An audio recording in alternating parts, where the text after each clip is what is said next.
Good morning students, welcome to Peri study classes.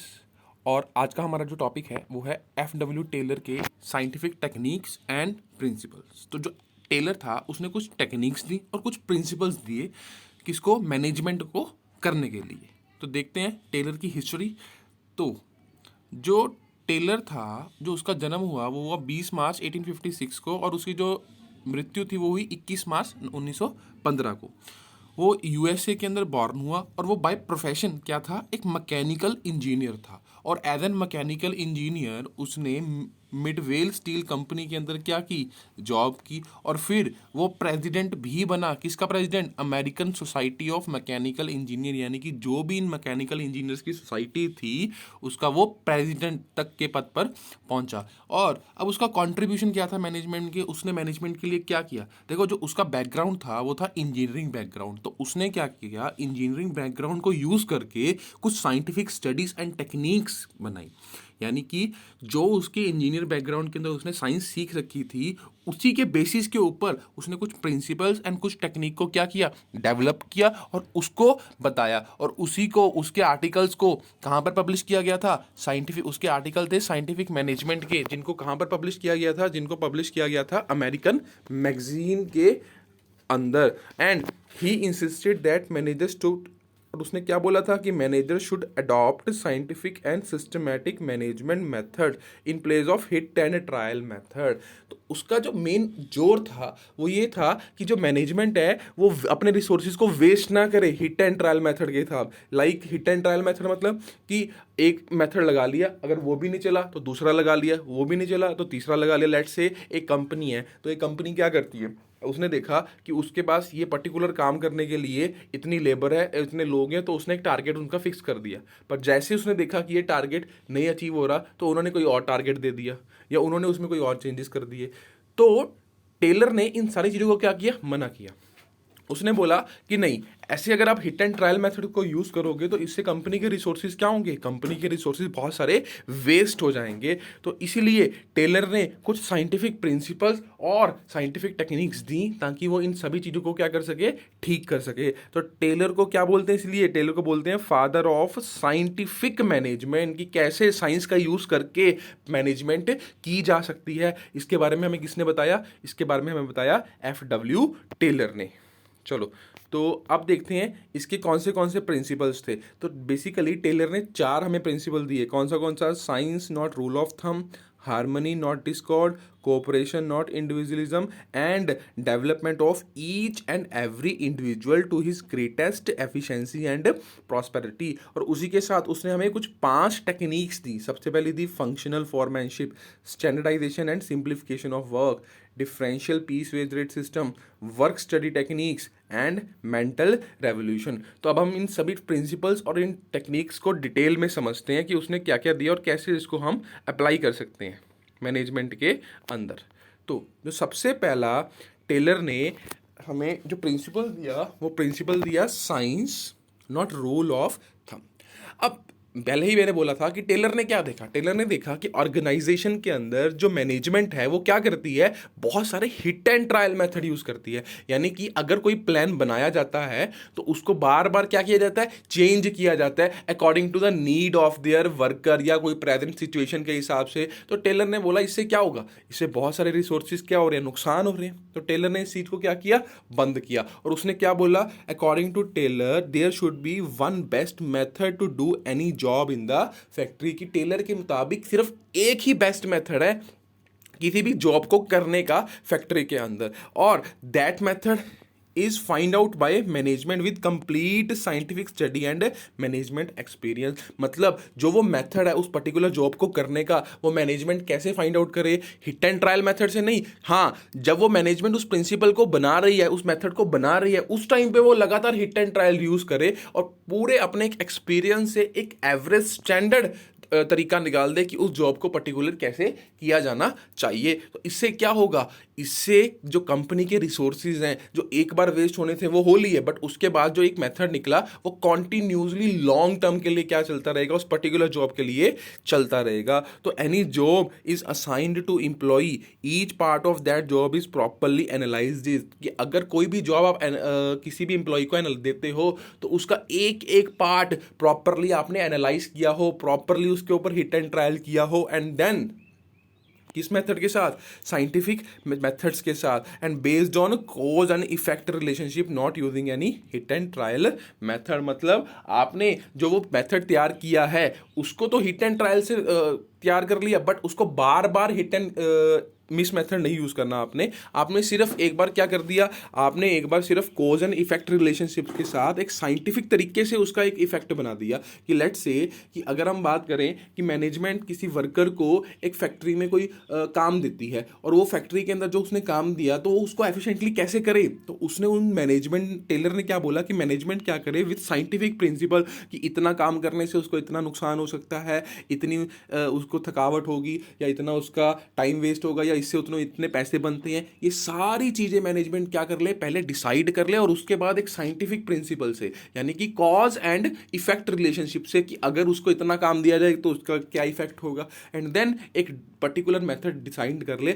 Hit and miss method ना use करे कि बार बार पहले इसको काम दे दिया गया, फिर उससे वो काम नहीं हुआ, फिर दोबारा से उसको पोजीशन चेंज करके काम दे दिया गया। तो ऐसे क्या होता है, ये एक तो हिट एंड मिस मेथड है, और दूसरा कंपनी के जो रिसोर्सेज हैं वो भी क्या होंगे, खराब होंगे। तो इसीलिए मैनेजमेंट टेलर ने हमें कौन सा प्रिंसिपल दिया, टेलर ने हमें प्रिंसिपल दिया साइंस, की जब भी आप किसी चीज को फाइंड आउट करो उसमें किसका यूज करो, साइंस का यूज करो, नॉट रूल ऑफ थंब, जिससे रिसोर्सेज क्या होंगे आपके प्रॉपरली यूटिलाइज्ड होंगे, वो वेस्ट नहीं होंगे। अगर आप अपने मैनेजमेंट के अंदर अगर आप किसी भी चीज कोई भी मेथड को चुनते हो तो उसमें साइंस का यूज करते हो। देखो साइंस क्या बोलती है, साइंस बोलती है हर चीज के पीछे क्या है, कोई ना कोई कारण है। तो अगर आप किसी ना किसी मेथड को चुन रहे हो या कोई ना कोई जॉब देख रहे हो कि वो कैसे होगी, तो प्रॉपर साइंटिफिक टेक्निक से देखो। ये टेलर ने सजेस्ट किया कि आप हिट एंड मिस मेथड मत करो। ये ना हो कि आपने ये काम दे दिया, फिर बाद में दोबारा दिया, फिर तीसरी बार दिया, फिर चौथी बार दिया, इससे क्या होगा, कंपनी के रिसोर्स खराब होंगे। तो इससे अच्छा है कि आप पहले ही उसके ऊपर डिटेल्ड एनालिसिस कर लो, ताकि उसका एक बेस्ट तरीका निकल जाए। और वो डिटेल्ड एनालिसिस कैसे हो, वो डिटेल्ड एनालिसिस हो साइंटिफिक तरीके के साथ, यानी कि हर एक छोटी से छोटी चीज का कॉज एंड इफेक्ट रिलेशन हो। तो इसकी एक एग्जांपल देखते हैं, जैसे कि एबीसी लिमिटेड कंपनी थी, will give target of 100 pieces in a day to their worker, कि उसने कितने का टारगेट दिया अपने वर्कर को, 100 पीस इन अ डे का टारगेट दिया। तो अगर ये डे का टारगेट उसने दिया होगा तो लेट्स से ये 100 पीसीज उसने कैसे तैयार किए होंगे कि एक दिन में बनाए हों। अकॉर्डिंग टू टेलर ये साइंटिफिक तरीके से होना चाहिए, but when they see worker is not doing on the time, then they change the target to 80 units, then after 3 days they change is to 85 unit. यानी कि वो लगातार क्या कर रही है, अपने टारगेट्स को चेंज करती जा रही है, यानी कि hit and miss method use कर रही है। ठीक है ना। तो which cause delay in work and wastage of resources, तो which principle they have to follow to increase the efficiency, they have to follow science not rule of thumb. कि एक बार मैनेजमेंट बैठकर ये डिसाइड कर ले साइंटिफिक तरीके के साथ कि एक मैनेजर या एक वर्कर की कितनी कैपेबिलिटी है और किस हिसाब से वो यूनिट्स को क्या कर सकता है, बना सकता है, और कितनी यूनिट्स बना सकता है, और उसी के हिसाब से एक प्रॉपर डेट और प्रॉपर टाइम और प्रॉपर यूनिट्स डिसाइड कर ले कि एक दिन के अंदर कितने कितनी यूनिट्स तैयार होंगी, और उसके हिसाब से क्या करे, उसके हिसाब से ही उनको वर्क अलॉट करे, ना कि हिट एंड मिस मेथड को क्या करे, यूज करे। चलो, तो ये था हमारे पास science not rule of thumb. और नेक्स्ट प्रिंसिपल है हमारा हार्मनी नॉट डिस्कॉर्ड। देखो हार्मनी नॉट डिस्कॉर्ड का मतलब सबको पता है। हार्मनी मतलब टेलर ने सुजेस्ट किया कि भाई जो ऑर्गेनाइजेशन है उसके अंदर हर डिपार्टमेंट के अंदर या हर लेवल ऑफ मैनेजमेंट के अंदर क्या हो, हार्मनी हो, यानी कि सभी लोग मिलजुल कर क्या करें, काम करें, लड़ाई झगड़ा ना करें।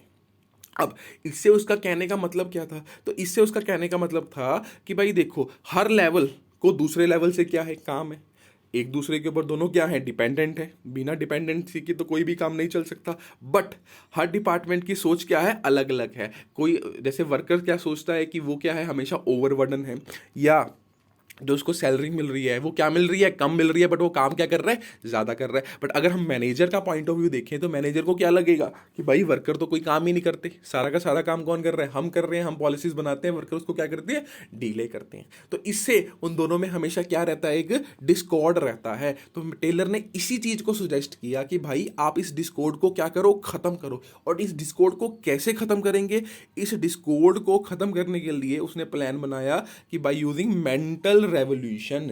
यानी कि अच्छा, व्हाट इज मेंटल रेवोल्यूशन? तो मेंटल रेवोल्यूशन का मतलब टेलर ने सुजेस्ट किया मैनेजमेंट को कि आप वर्कर्स को या मैनेजर्स को इतना ज़्यादा पॉजिटिव भर दो या इतनी ज़्यादा उनकी दिमाग के अंदर चेंजेस कर दो, उनका इतना ज़्यादा मोटिवेट कर दिया जाए ताकि जिससे क्या हो, वो उनका एक पॉजिटिव एटीट्यूड हो दूसरे के प्रति, और वो दोनों मिलकर क्या कर सके, काम कर सके उनके दिमाग। क्योंकि देखो सबकी प्रॉब्लम बेसिकली क्या है, हमने दूसरे से बात नहीं करी, दिमाग के अंदर ही क्या बना ली है, कार्टल्स बना लिए। वर्कर ने भी अपने दिमाग के अंदर बना ली है कि वो ओवरबर्डन है, बट वो मैनेजमेंट से बात नहीं कर रहा, और मैनेजमेंट ने भी ये चीज़ बना ली है कि भाई वर्कर कुछ काम नहीं कर रहे हैं और इसलिए वो वर्कर से बात नहीं करती है। तो अगर टेलर ने देखा कि अगर इन दोनों की जो मिसकम्युनिकेशन है अगर यही खत्म कर दी जाए तो दोनों मिलकर क्या करेंगे, काम करेंगे, जिससे फायदा किसका होगा, कंपनी का होगा, और दोनों मिलकर हार्मनी करेंगे, लड़ाई ना करें।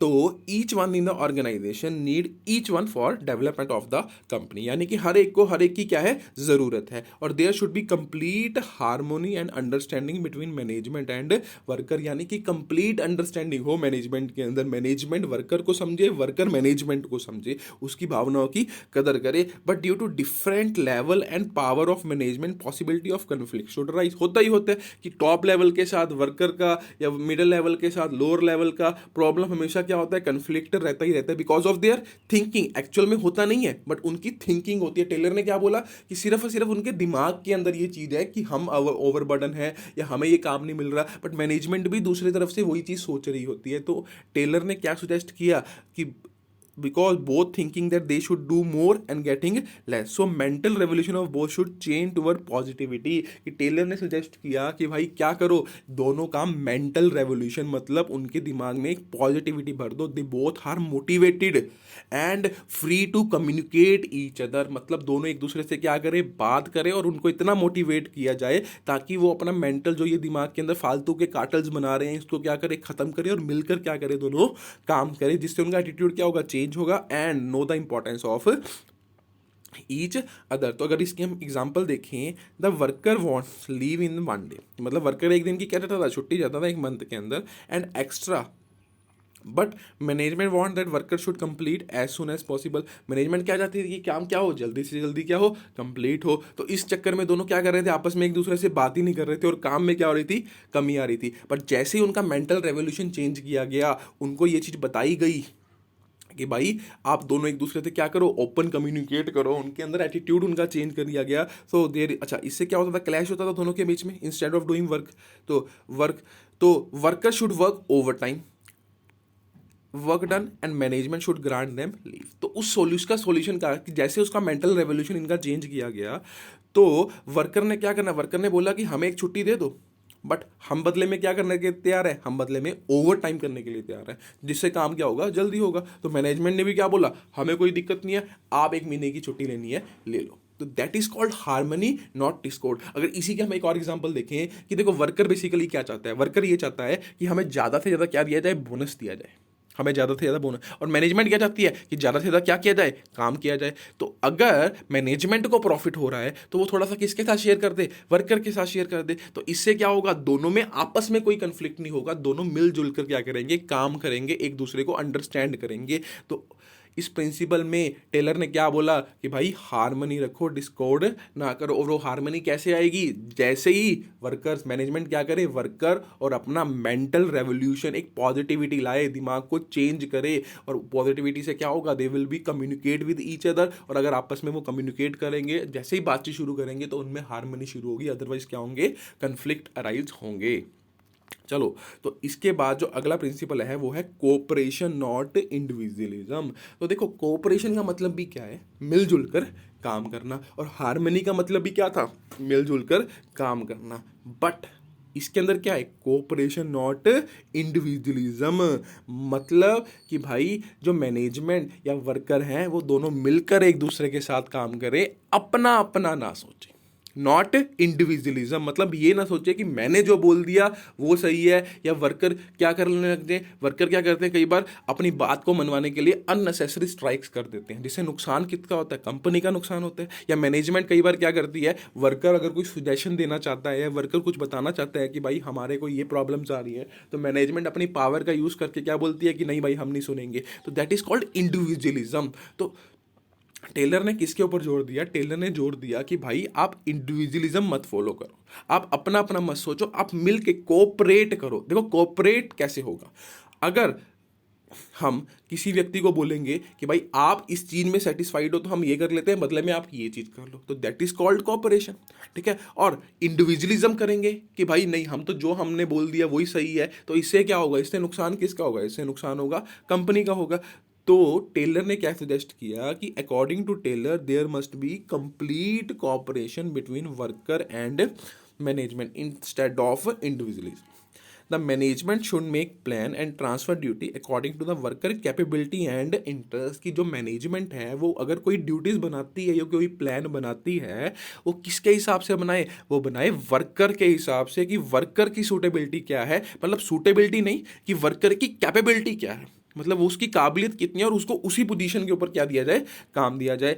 And they should welcome their idea of worker, यानी कि जो वर्कर अपने आइडियाज दे रहे हैं उनको भी वो क्या करे, वेलकम करे, उनको मना ना करे कि उनकी बात ही ना सुने, इंडिविजुअलिज्म फॉलो ना करे, विच मेक वर्कर कंफर्टेबल। अच्छा अगर हम अपने वर्कर की आइडिया सुनेंगे तो मैनेज इससे क्या होगा, वर्कर फील कंफर्टेबल, वर्कर को लगेगा कि हमारी जो कंपनी के अंदर वैल्यू है वो क्या है, ज़्यादा है, या हमसे पूछ के प्लान, अच्छा वो प्लान बनाए चाहे ना बनाए, सूटेबिलिटी हो चाहे ना हो, बट कम से कम उनसे पूछ लिया जाए, तो इससे पूछने से क्या होगा, एक कोऑपरेशन बनेगा कि भाई मैनेजमेंट अगर कोई डिसीजन ले रही है तो उसमें वर्कर के बारे में भी क्या किया जा रहा है, सोचा जा रहा है। तो and same time worker should not go and unnecessary strike and raises unnecessary demand, की कोई अननेसेसरी डिमांड भी ना करे कि हमें तो महीने के अंदर 6 छुट्टियाँ चाहिए, 10 छुट्टियाँ चाहिए, क्योंकि जो पॉसिबल ही नहीं है। इससे क्या वो कर रहे हैं, वो कोऑपरेट तो कर ही नहीं रहे हैं कंपनी के साथ। या लेट्स से कि उस दिन कंपनी के पास बहुत ज़्यादा ऑर्डर्स आ जाते हैं, तो उस टाइम वर्कर अगर स्ट्राइक पे चला जाए तो नहीं, उस टाइम वर्कर को इंडिविजुअलिज्म फॉलो नहीं करना, क्या करना है, कोऑपरेशन करना है। तो there must be complete cooperation between them. This principle is the extended version of harmony not discord. हाँ, अब मेन प्रॉब्लम हमारे पास क्या आती है कि हार्मनी नॉट डिस्कॉर्ड और कोऑपरेशन नॉट इंडिविजुअलिज्म में हम ये फाइंड आउट नहीं कर सकते कि जब भी हमें केस स्टडी आती है तो उसमें हार्मनी नॉट डिस्कॉर्ड किस पे अप्लाई होगा और कोऑपरेशन नॉट इंडिविजुअलिज्म किस पे अप्लाई होगा। देखो हार्मनी का मतलब क्या है कि दोनों मिलजुल कर काम करें।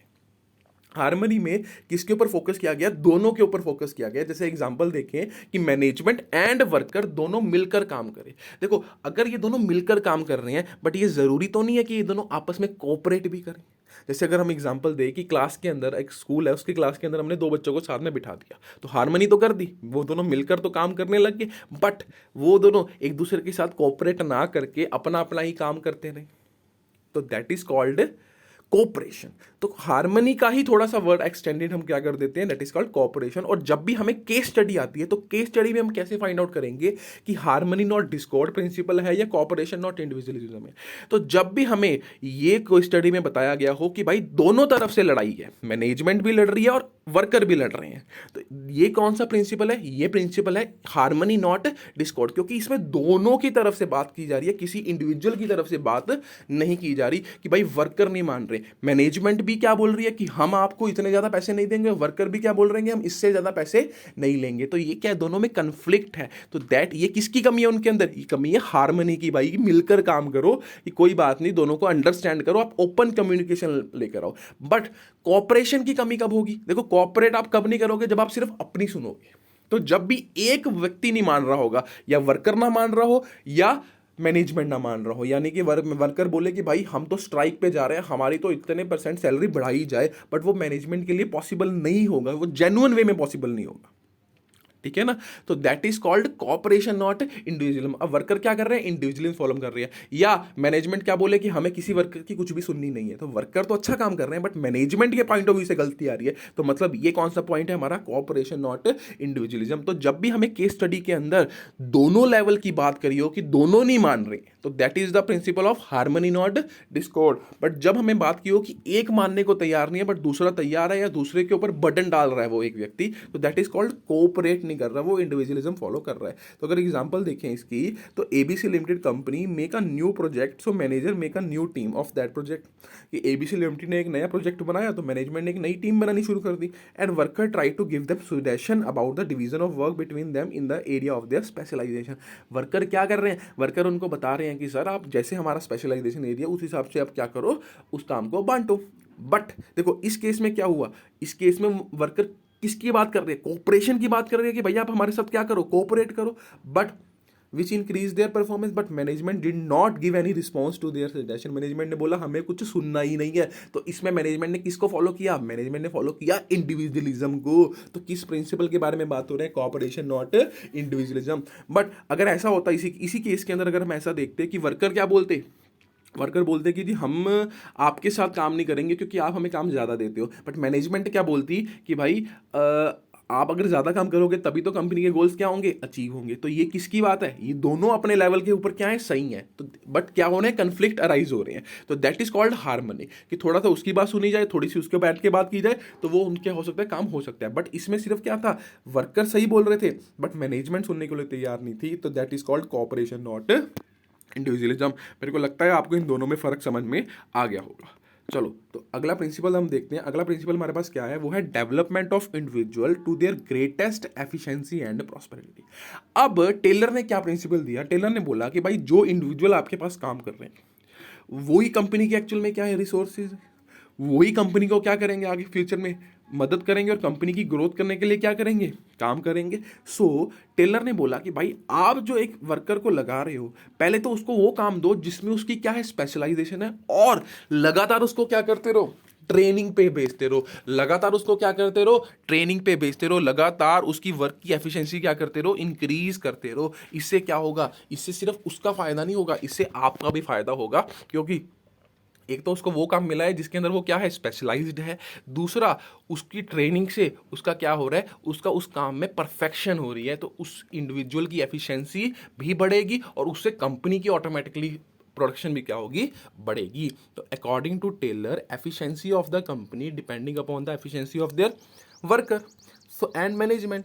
सो when the worker is selected for a particular job, कि अगर एक पर्टिकुलर जॉब के लिए वर्कर सिलेक्टेड होते हैं तो उसको सबसे पहले काम किस हिसाब से दिया जाए, उसकी qualification and area of interest की, जो उसकी क्वालिफिकेशन है और जिस एरिया में उसका क्या है, इंटरेस्ट है, उस हिसाब से उसको क्या दिया जाए, उस हिसाब से ही उसको काम दिया जाए। And they must send training at time to update their skills, यानी कि उसको ट्रेनिंग पे भी समय सिर भेजो। तो इससे क्या होगा, एक तो उसका एरिया ऑफ इंटरेस्ट है, दूसरा उसमें उसको क्या मिल गई, ट्रेनिंग मिल गई। तो क्या कोई भी दिक्कत परेशानी होगी मैनेजमेंट को या वर्कर को काम करते हुए, नहीं होगी। तो जिससे फायदा किसका होगा, उनकी एफिशिएंसी इंक्रीज होगी, जिससे कंपनी और वर्कर दोनों का ही क्या होगा, फायदा होगा। तो चौथा प्रिंसिपल उसने क्या दिया, development of individual to their greatest efficiency and prosperity. तो एबीसी लिमिटेड, देखो एग्जांपल देखते हैं कि ABC limited have a policy to sending their work every year to training to update their skill. तो उन्होंने एक पॉलिसी बना ली। तो ये किस प्रिंसिपल को फॉलो करके पॉलिसी बनाई है, ये बनाई है development of individual to their greatest efficiency and prosperity. तो ये थे हमारे पास टेलर के 4 प्रिंसिपल। कौन से, science not rule of thumb, harmony not discord, cooperation not individualism, and development of individual to their greatest efficiency and prosperity. चलो इसके बाद हम देखते हैं उसकी कुछ टेक्निक्स। तो कितनी टेक्निक थी, उसकी थी 5 टेक्निक। तो सबसे पहले उसकी जो टेक्निक है वो है फंक्शनल फॉरमैनशिप। देखो अब टेलर ने एक टेक्निक दी, टेलर ने देखा कि भाई डिफरेंट मैनेजर्स हैं और उनकी कैपेबिलिटीज भी क्या है, डिफरेंट है। तो एक कंपनी को चलाने के लिए या एक पर्टिकुलर वर्क को करने के लिए एक ही व्यक्ति के अंदर वो सारी क्वालिटी क्या है, पॉसिबल नहीं है। तो उसने क्या किया, उसने जो प्रिंसिपल दिया वो दिया फंक्शनल फॉरमैनशिप, यानी कि under factory system foreman is the person who will make implementation of policy design by the top level. यानी कि फॉरमैन कौन होगा? फॉरमैन मतलब सुपरवाइजर लेवल, जिसका डायरेक्टली कॉन्टैक्ट किसके साथ है? वर्कर के साथ। तो कहते हैं जो फॉरमैन, इसने इस टेक्निक के अंदर उसने फॉरमैन की क्वालिटीज के ऊपर फोकस किया कि भाई फैक्ट्री के अंदर जो फॉरमैन है वो पर्सन है जो सारी पॉलिसीज जो टॉप लेवल के द्वारा डिजाइन करी जाती है उनको क्या करेगा? एक्चुअल में इंप्लीमेंट करेगा bye maintaining direct contact with worker. कि डायरेक्टली कॉन्टैक्ट किसके साथ होगा? उसका वर्कर के साथ। तो जिसका डायरेक्ट कॉन्टैक्ट वर्कर के साथ है तो उसकी तो स्किल्स एंड क्वालिटीज भी बढ़िया होनी चाहिए। तो he is the centre from home production process implementation and control rotates. तो उसी के इर्द गिर्द ही क्या होगा? सारा वो इंप्लीमेंटेशन, और अगर कोई गलती होगी तो उसको कंट्रोल करने का काम भी कौन करेगा? ये फॉरमैन ही करेगा, ये सुपरवाइजर लेवल ही करेगा। तो so Taylor try to focus on the qualities and improving the performance of foreman. तो टेलर ने किसके ऊपर फोकस किया कि भाई आप फॉरमैन की जो क्वालिटीज हैं उसको क्या करो? बढ़ाओ। तो उसने बेसिकली एक फॉरमैन को देखा और उसने बोला कि भाई इसके अंदर ये क्वालिटीज होनी चाहिए। तो फिर उसने ये चीज महसूस करी कि जो ये क्वालिटीज हैं वो एक व्यक्ति के अंदर तो पॉसिबल नहीं है। तो ये किस प्रिंसिपल को बेसिकली वो कॉन्ट्रैक्ट कर रहे हैं? वो प्रिंसिपल जो था फ्यूल का, यूनिटी ऑफ कमांड, उसको तो लगातार क्या कर रहा है? कॉन्ट्रैक्ट कर रहा है। क्योंकि टेलर ने बोला कि भाई एक फॉरमैन के अंदर ये सारी क्वालिटीज नहीं हो सकती, तो अलग अलग फॉरमैन क्या करो? हर चीज के लिए बनाओ। बट यूनिटी ऑफ कमांड क्या बोलता था? यूनिटी ऑफ कमांड बोलता था कि एक बॉस होना चाहिए और उसी के साथ सारी जो बातें हैं ये सारी चीज़ें वही कम्युनिकेट करेगा अपने वर्कर को। बट टेलर ने इस प्रिंसिपल को क्या किया? बिल्कुल ऑपोजिट कर दिया, यानी कि बिल्कुल उसको कॉन्ट्रैक्ट कर दिया। यानी कि टेलर ने क्या सजेशन दिया? That technique of functional foremanship so task और supervision is divided into 2 departments. के कितने डिपार्टमेंट में सुपरविजन बांट दी? 2 डिपार्टमेंट से बांट दी। कौन सा? Production and planning, with 4 specialist in each department. यानी कि हर डिपार्टमेंट 2 पार्ट्स में उसने क्या कर दिया? सुपरविजन को डिवाइड कर दिया। कौन सा? Production department and planning department. और उसके अंदर भी हर एक के अंदर कितने कितने स्पेशलिस्ट बिठा दिए? 4 स्पेशलिस्ट बिठा दिए हर डिपार्टमेंट के अंदर। बिकॉज उसने बोला कि भाई एक वर्कर के अंदर वो सारी क्वालिटी फाउंड नहीं हो सकती। तो उसने किस प्रिंसिपल को अपोज किया? Unity of command. क्योंकि यूनिटी ऑफ कमांड तो यही बोलता है कि वन बॉस वन पोस्ट, कि एक बॉस ही सारी की सारी क्या करेगा? बातें बताएगा किसको? वर्कर को। बट इस केस में टेलर ने क्या बोला कि नहीं भाई, एक बॉस नहीं बताएगा, उसके अंदर इतनी क्वालिटीज ही नहीं है। तो कौन बताएगा? 8 लोग मिलकर बताएंगे और अपना अपना काम बताएंगे। तो इससे वर्कर में क्या होगी? कंफ्यूजन पैदा होगी। तो इसने क्या किया? इस प्रिंसिपल को अपोज किया। बट इसका कुछ अपने मायने थे, उस प्रिंसिपल के कुछ अपने मायने हैं। तो इसने जो बोला, इसने कितने डिपार्टमेंट्स बोले? 2 डिपार्टमेंट बोले। पहला बोला planning department and second would be production department. तो प्लानिंग डिपार्टमेंट के अंदर कितने क्लर्क बिठाए? 4। सबसे पहला कौन था? Instruction card clerk. ये इसका काम मेनली क्या था? इसका काम था मेनली क्या देना? वर्कर को इंस्ट्रक्शंस देना कि भाई आपने काम कैसे करना है। वर्कर को इंस्ट्रक्शन देना कि आपने क्या क्या काम करना है, कैसे कैसे करना है, ये सारी चीज़ें बताना। इसका किसका काम है? इंस्ट्रक्शंस देना कि आपने इस चीज़ को ऐसे ध्यान से चुना है, इस चीज़ को ये करना है, उस चीज़ को वो करना है। और सेकंड कौन सा क्लर्क था? Root clerk. तो रूट क्लर्क क्या डिसाइड करेगा? रूट ऑफ द प्रोडक्शन, की मतलब वो प्रोडक्शन जब तक कंप्लीट नहीं हो जाती उसका रास्ता क्या रहेगा, वो कैसे कैसे क्या करेगा, चलेगा, किस किस स्टेप से होकर गुजरेगा, कैसे कैसे वो सामान एक वर्कर से दूसरे वर्कर की तरफ ट्रांसफर करेगा, ये सारा कौन कौन डिसाइड करेगा? ये डिसाइड करेगा रूट क्लर्क। और थर्ड है हमारे पास टाइम एंड कॉस्ट क्लर्क। तो इसका काम क्या? ये चेक करेगा कि भाई जो काम किया जा रहा है उसके ऊपर उतना टाइम जितना मेंटेन है इतना ही लगे और कॉस्ट भी क्या हो? लिमिटेड हो। तो ये काम कौन करेगा? Time and cost clerk. और चौथा कौन करेगा? डिसिप्लिन, जो ये सब चीज़ें मेंटेन करके रखेगा कि हर चीज़ वहाँ पर पड़ी है कि नहीं पड़ी है, प्रॉपर डिसिप्लिन से काम चल रहा है कि नहीं चल रहा। तो ये कौन सा डिपार्टमेंट था? ये था प्लानिंग डिपार्टमेंट। अब है प्रोडक्शन डिपार्टमेंट जो एक्चुअल में काम करवाएगा। तो सबसे पहले ये क्या देख, सबसे पहले इसमें कौन है? Speed boss. तो स्पीड बॉस ये चेक करेगा कि भाई जो काम है वो टाइमली कंप्लीट हो, यानी कि प्रॉपर स्पीड जो निर्धारित है किसके द्वारा? प्लानिंग डिपार्टमेंट के द्वारा, उसी के ऊपर क्या हो? प्रॉपर काम हो। और सेकेंड बॉस कौन है हमारे पास? Gang boss. तो गैंग बॉस क्या करेगा? गैंग बॉस जो है ये देखेगा कि भाई जो जो टूल्स रिक्वायर्ड हैं किसको? वर्कर्स को काम करने के लिए, वो उसी पोजीशन के ऊपर हो जिसके ऊपर वो पड़े होने चाहिए। जैसे अगर एक वर्कर को टूल किट्स चाहिए तो जो टूल किट है वो उसके पास पड़ी हो, और वो जो नेसेसरी टूल्स हैं उसके अंदर वो भी सारे क्या हो? उसी उनके बैग के अंदर क्या हो, पड़े हों, उनकी चेयर के ऊपर वो चीज़ें पड़ी हों, जिससे उनका टाइम वेस्ट ना हो। और थर्ड है हमारे पास रिपेयर बॉस। अब रिपेयर बॉस क्या करता है, देखो कई बार मशीन चला रहे हैं तो अचानक से क्या हो जाती है, कोई ना कोई प्रॉब्लम हो जाती है, तो रिपेयर बॉस का काम क्या है कि जाके इमीडिएटली उस प्रॉब्लम को क्या करना, सॉल्व करना। या जैसे ही मशीन्स बंद हुई तो हर मशीन को क्या करना, चेक करना कि भाई कोई रिपेयर की ज़रूरत तो नहीं है, किसी में कोई दिक्कत तो नहीं है, जिससे वर्कर का क्या होगा, टाइम बचेगा और कंपनी की ये भी एफिशिएंसी आएगी। और चौथा क्या है, इंस्पेक्टर। इंस्पेक्टर क्या काम करेगा कि जो वर्क बन चुका है उसकी क्वालिटी जो हमने स्टैंडर्ड्स बनाए थे उस हिसाब से है या नहीं है। तो इस टेक्निक में बेसिकली टेलर ने क्या बोला कि आप कितने डिपार्टमेंट में बांट दो, कि इसको फॉरमैनशिप को, सुपरविजन को आप दो डिपार्टमेंट में बांट दो, जिसमें हर एक में कितने क्लर्क को, 4 क्लर्क को, और हर एक का अपना अपना काम हो। इससे क्या होगा, ऑर्गेनाइजेशन में बहुत ज़्यादा एफिशिएंसी आएगी। चलो, तो ये थी उसकी पहली टेक्निक। अब सेकंड टेक्निक है standardisation and simplification of work. देखो ये बहुत आसान टेक्निक थी। उसने बोला कि भाई हर काम का एक क्या सेट कर दो, एक क्वालिटी या क्वांटिटी स्टैंडर्ड सेट कर दो कि भाई इस पर्टिकुलर जॉब के स्टैंडर्ड ये हैं, मतलब जिसके अगेंस्ट आपने क्या करना है, काम करना है। कि लेट्स से एक एग्जांपल देखते हैं कि अगर कोई भी मैनेजर या कोई भी वर्कर काम कर रहा है तो उसको एक स्टैंडर्ड दे दिया कि एक दिन में नॉर्मली एक एवरेज व्यक्ति जो है वो 100 पीस या 150 पीस बना सकता है। तो अगर आप उससे ज़्यादा बनाओगे तो आपको क्या मिलेगा, फ़ायदा मिलेगा। बट अगर आप उससे कम मिलाओगे तो आपको उसको क्या मिलेगा, नुकसान होगा। या हम गलतियां फाइंड आउट करेंगे कि आप स्टैंडर्ड क्यों नहीं उसको अचीव कर पाए हो। तो स्टैंडर्डाइजेशन मतलब क्या है, setting quality and quantity standard for each work in a business operation. यानी कि क्वांटिटी एंड क्वालिटी स्टैंडर्ड क्या कर दिए जाए, सेट कर दिए जाए हर काम के लिए। और the standards are act as a benchmark against any work in the business operation. यानी कि ये जो स्टैंडर्ड सेट किए गए ये क्या है, बेंचमार्क्स हैं। यानी कि इसके अगेंस्ट ही सारे काम क्या होंगे, होंगे। देखो हम अगर कोई काम कर रहे हैं तो हमें एक बेंचमार्क तो पता होना चाहिए। अगर आप पढ़ रहे हो तो आपको पता है कि आपका बेंचमार्क क्या है, कि हमने 99% या 100% मार्क्स स्कोर करने हैं। तो दैट इज कॉल्ड बेंचमार्क। और वो स्टैंडर्ड से आपके पास क्या आ गया, एक बेंचमार्क आ गया। And the standard are set within various techniques and study like motion. हाँ, और ये स्टैंडर्ड कैसे सेट करने हैं, प्रॉपर साइंटिफिक टेक्निक के साथ सेटअप करने हैं। ये ऐसा नहीं है कि आप अचानक से साइंटिफिक एक 100 यूनिट्स का टारगेट दे दो, नहीं। ये जो टारगेट सेट किया ये बहुत सारे hit and trial method use किया आपने, बहुत सारी टेक्निक्स करी, प्रॉपर साइंटिफिक स्टडी करी, फिर जाकर हर एक चीज़ का क्या बनाया आपने, एक स्टैंडर्ड सेट किया, और उस स्टैंडर्ड को आपने क्या किया, एप्लीकेबल किया। एंड सिंप्लीफिकेशन ऑफ वर्क मतलब जो भी सारी अननेसेसरीज एक्टिविटी थी, लाइक कि अगर कोई वर्कर जो आता था वो सबसे पहले अपना सामान 3rd फ्लोर पे रख के आता था, या वर्कर को जो तो खाने के लिए बहुत दूर जाना पड़ता था, या वर्कर की ऐसी कोई भी एक्टिविटी थी जो अननेसेसरी थी, जो रिक्वायर्ड नहीं थी, उनको क्या करना, ख़त्म करना।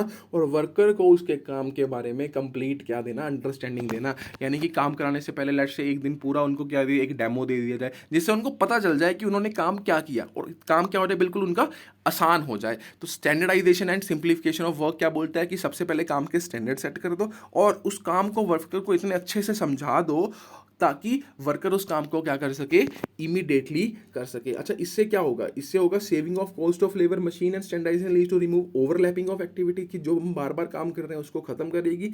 And helps to find out if any deviation in the work, so timely method are taken. Standardisation में क्या पता चलेगा कि हमने स्टैंडर्ड रखे 100, बट वर्कर ने कितने बनाए, 95 यूनिट्स बनाए। तो इससे हमें गलतियां पता चल रही है कि नहीं चल रही, डेविएशन पता चल रही है कि नहीं चल रही।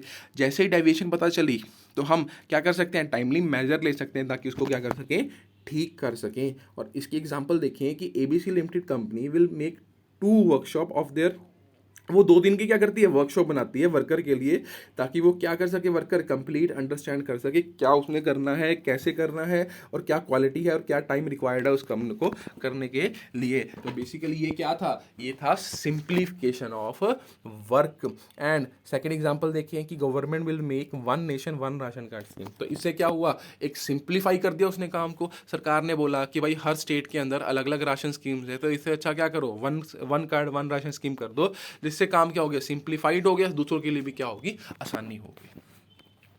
चलो, तो इससे अगली जो हमारे पास टेक्निक है वो है वर्क स्टडी टेक्निक। देखो अब टेलर ने क्या सजेस्ट किया, टेलर ने बोला कि जो आप काम कर रहे हो, जो आप काम कर रहे हो, जो वर्क कर रहे हो, उसको क्या करो, अच्छे से स्टडी करो, और एक बेस्ट टेक्निक निकालो कि उसको, उस काम को बेस्ट तरीके से कैसे किया जा सकता है, जिससे कॉस्ट क्या हो, कम हो, और रिसोर्सिस क्या हो, प्रॉपरली यूटिलाइज, और ज़्यादा से ज़्यादा आउटपुट आए। That is called work study technique. तो इसके अंदर टेलर ने हमें 4 studies the, method study, fatigue study, motion study, and time study. तो ये 4 स्टडीज जो थी वो हमें टेलर ने दी हैं। तो सबसे पहले हम देखते हैं what is the method study. देखो मेथड स्टडी के अंदर टेलर ने क्या बोला कि there is the one best method for doing any work. मतलब कोई भी मैथ किसी भी काम को करने का सिर्फ और सिर्फ क्या है, एक मेथड है, और उस मेथड को आप कैसे फाइंड आउट करोगे, साइंटिफिक टेक्निक से फाइंड आउट करोगे। देखो we start from procurement of raw material and continue to final goods are deliver. यानी कहते हैं जो भी स्टार्टिंग से लेकर एंड तक काम हो रहा है सबको काम करने का एक क्या बना दो, एक वन बेस्ट मेथड कर दो, और ये जो मेथड है ये क्या कर दो, उसके ऊपर अप्लाई कर दो। और these methods are tried in organisation and choose the one which give maximum benefits and यानी कि टेलर ने सुजेस्ट किया कि आप मेथड स्टडी करो, उसमें आप फाइंड आउट करो कि एक पर्टिकुलर काम को करने के लिए कौन सा बढ़िया मेथड है।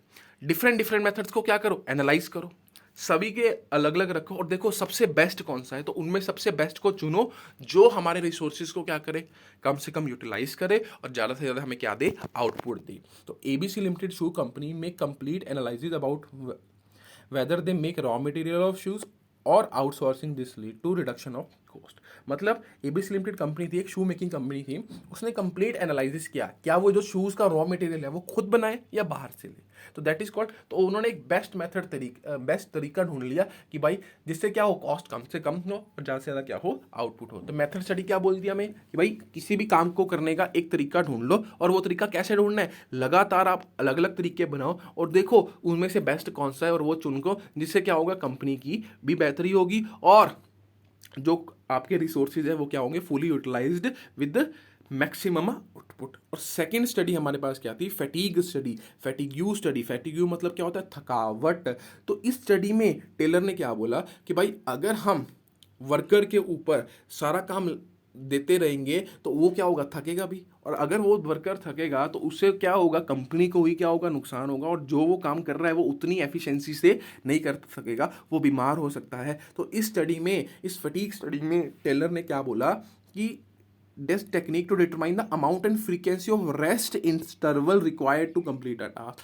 मतलब कितने रेस्ट इंटरवल एक पर्टिकुलर वर्कर को एक काम के लिए चाहिए, इसकी भी क्या करो, स्टडी करो। कि आप देखो कि भाई एक वर्कर है, अगर वो आप उसको 8 घंटे की ड्यूटी दे रहे हो या 10 घंटे की ड्यूटी दे रहे हो, तो उस ड्यूटी के अंदर उसको कितने रेस्ट इंटरवल चाहिए जिससे उसके काम में क्या हो, एफिशिएंसी हो। कि अगर एक वर्कर को लगातार 10 घंटे काम कराओगे, या आप भी देखो कि अगर हमें 10 घंटे लगातार पढ़ना पड़े, क्या पढ़ सकते हैं, नहीं पढ़ सकते, तो हमें भी क्या लेनी पड़ती है, एक ब्रेक लेनी पड़ती है। तो इसलिए फैटीग स्टडी क्या बोलती है, टेलर ने बोला कि आप भाई जो भी आप काम करवा रहे हो उस काम में देखो कि वर्कर को करने के लिए काम में कितना समय लगेगा और कितने उसको रेस्ट इंटरवल दें ताकि काम क्या हो, टाइमली कंप्लीट हो। Because a person feel tired when he working for a long period without any rest, this lead to reduce his efficiency and cause any danger to his health and life. होगा ही होगा, नुकसान होगा ही होगा उसकी life को। क्यों होगा, क्योंकि अगर वो लगातार आप पढ़ते रहोगे, लगातार कोई भी काम करते रहोगे, तो इससे क्या होगा, आप उतनी एफिशिएंसी से वो काम नहीं कर पाओगे। तो रेस्ट क्या है, बहुत ज़्यादा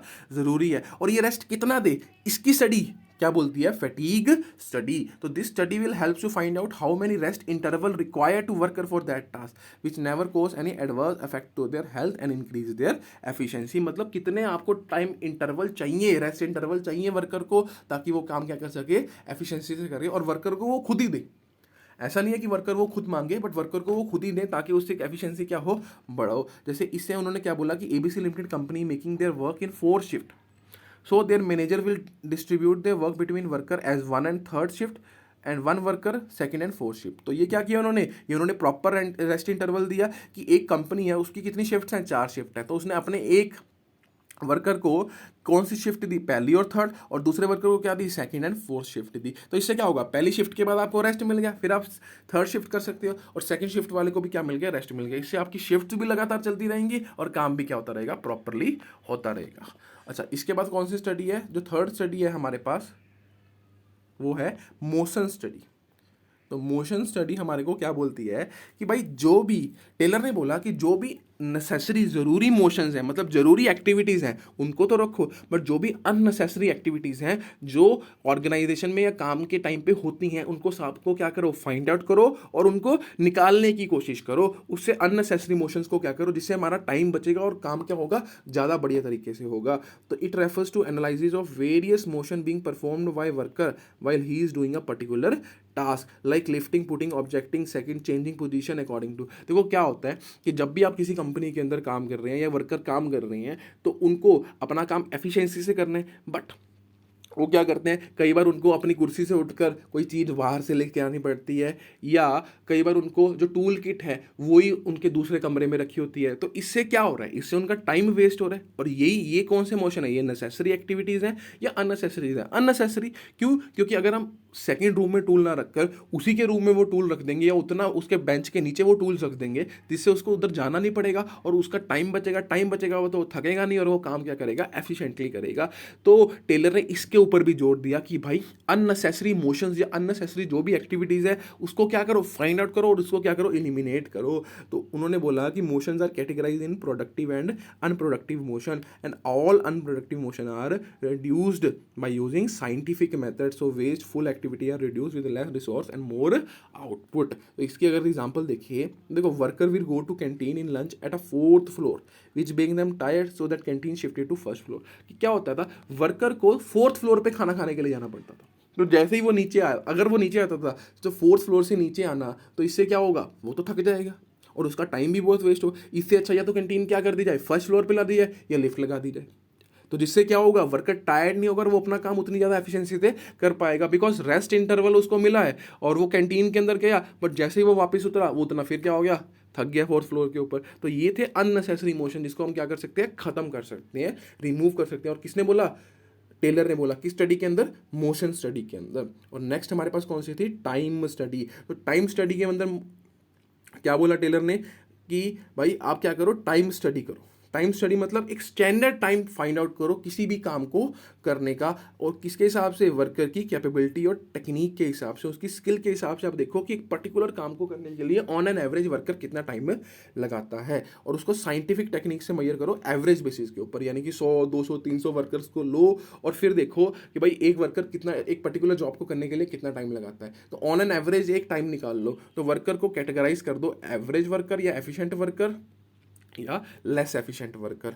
तो once the average time of work is find out, जैसे ही आप वो टाइम निकाल लेते हो तो उसको वर्कर को क्या करो, worker will less the average time they are efficient and giving incentive, कि जो व्यक्ति कम समय में ही ज़्यादा काम कर दे रहे हैं, यानी कि एक एवरेज टाइम, जैसे कंपनी ने एवरेज टाइम रखा कि एक पर्टिकुलर काम को करने के लिए 8 घंटे लगते, बट एक ए वर्कर था उसने 7 घंटे में वो काम कर दिया, तो ही इज़ एन एफिशिएंट और उसको क्या मिले, रिवॉर्ड मिले। तो इसी को बोलते हैं टाइम स्टडी। कि टेलर ने क्या बोला कि भाई आप एक पर्टिकुलर समय निकालो, स्टैंडर्ड टाइम निकाल लो और उसके बाद वर्कर को कैटेगराइज भी करो। अगर आपने एक समय निकाल लिया बट वर्कर को ये नहीं बोला कि आप एफिशिएंट हो या इनएफिशिएंट हो, तो जो वर्कर 9 घंटे में काम कर रहा है, जो वर्कर 7 घंटे में काम कर रहा है, उसका क्या फायदा।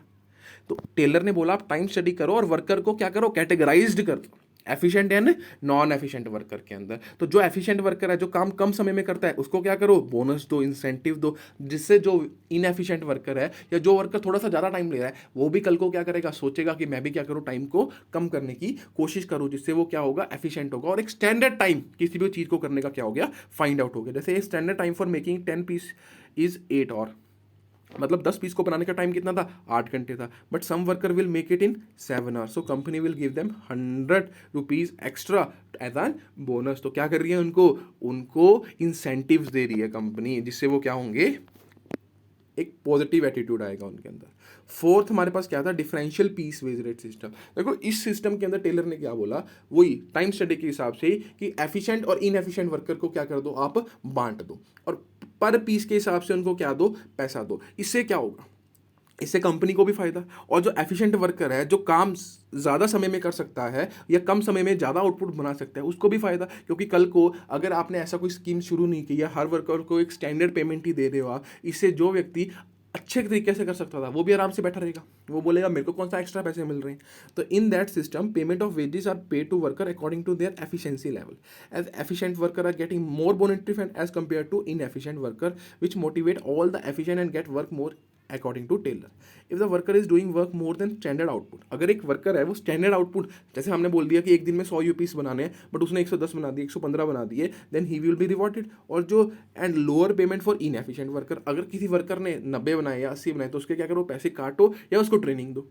तो इससे क्या होगा, जो ये रिमेनिंग लो एफिशिएंट वर्कर है वो क्या होंगे, मोटिवेट होंगे, बिकॉज उनको फाइनेंशियल इंसेंटिव उनके कम हो रहे हैं, तो ये मोटिवेटर का काम करेगा और इससे ही क्या होगा, कंपनी की भी एफिशिएंसी आएगी। तो टेलर ने क्या सजेस्ट किया, कौन सी टेक्निक फॉलो करो, differential piece wage rate system, की हर एक को पर पीस के हिसाब से जो एक्स्ट्रा पीस बनाए उसके हिसाब से क्या दो, पैसा दो। ये ना हो कि आप स्टैंडर्ड ही पैसा दे रहे हो जो एफिशिएंट भी और इनएफिशिएंट है, इससे कंपनी में कोई मोटिवेशन नहीं आएगा। तो एग्जांपल देखें हम कि ABC limited company following a piece wage rate system as standard output is 10 piece, मतलब एक दिन में 10 पीस तो नॉर्मली आउटपुट है, and standard wage rate is ₹600। If any employ make extra output for every additional unit he will be get 50 per output, कि अगर आप 10 piece बनाओगे फिर तो आपको वो 600 रुपये ही मिलेंगे, बट अगर आप कोई भी एक एक्स्ट्रा पीस बनाओगे, लेट से ए ने 2 पीस एक्स्ट्रा बना दिए, तो पर पीस के हिसाब से आपको कितना मिलेगा, 50 रुपीज़ मिलेगा। और अगर आप कम बनाओगे तो 10 से कम बनाओगे तो 40 पे पर पीस के हिसाब से आपके कम भी होंगे। तो इससे क्या होगा, इनएफिशिएंट वर्कर और एफिशिएंट वर्कर में फ़र्क आ गया